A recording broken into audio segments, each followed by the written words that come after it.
Hey, welcome to Graphic Policy Television, GPTV. I'm Brett, and my hands is So What's Wrong With Being Reborn as a Goblin, Volume 6. The art is by Tsukasa Araki, original story is by Nazuna, Miki, translation Caleb D. Cook, and lettering Carolina Hids. Alright. So basically the story of this is yet another reincarnation story. There's tons of them out there when it comes to manga. In this case, the person's reborn as a goblin. In this world, goblins die after 7 days. And what this goblin has happened is he's been blessed with some abilities from a very evil person. And not only is he given long life, but he is able to pick up other skills and gain more than one skill, where goblins can only have one generally. So he has used his long life to restructure goblin society, so they're much more organized. They're built in a way to pass down their skills so that they can level up with each generation, basically. And he's created a organized goblin society. He's also gone and made peace with a close human settlement, and is now in the process of being made a baron.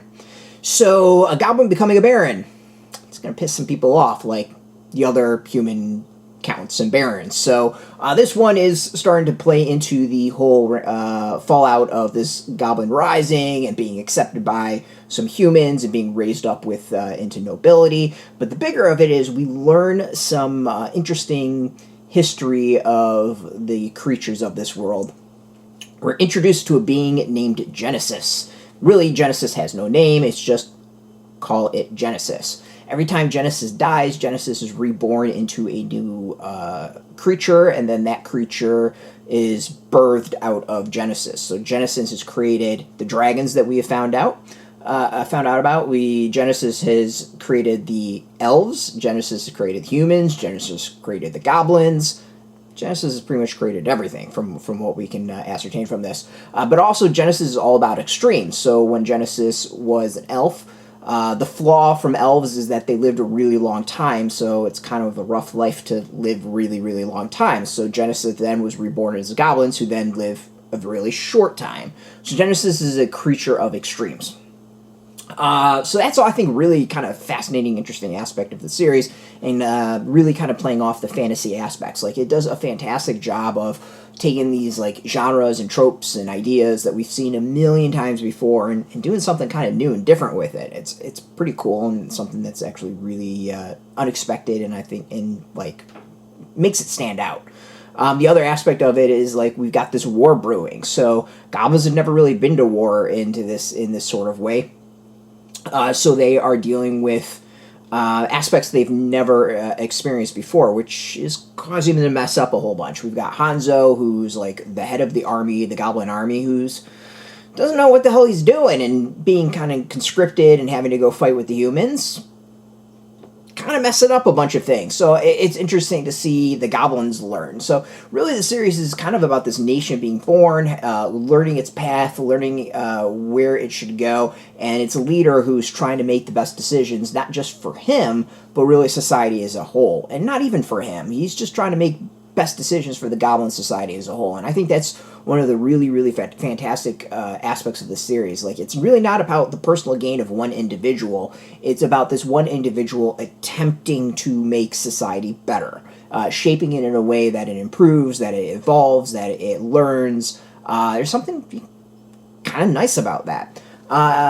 So yeah, it's another great volume of the series. The art has been always consistent. It's always interesting. In this case, we get battles, but it's it's not over-the-top battles. It's kind of muted in some ways, and it's meant to be. It really focuses on certain aspects. It focuses on what you really need to know. This isn't just a superfluous, we're going to have humans battling humans and watching bodies fly and swords sling. That's not really the point of this volume. It really focuses on, the goblin perspective and aspect of everything. So this is a really interesting series. It's more about diplomacy. It's more about building society, and not so much about the action that's out there. I've loved every single volume. I think it's a really kind of a fresh, interesting, different take of a very familiar genre in manga. and one I recommend. Like, go check it out. It's 6 volumes in. This one's been out for a bit. Go get it. Like, I think it's well worth the read. You can go get this at your local shop. We got a link beneath this video. Put in your zip code of tell the comic shops near you. No shop, no problem. We have some links where you can purchase your own. There'll be affiliate links, so we do get a small percentage, and by doing that, you help support our site. So thanks for that.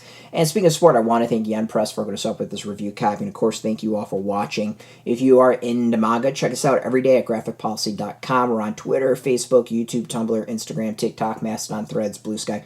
All at Graphic Policy, keeping it nice and consistent. Until next time, keep reading that manga, and keep it geeky.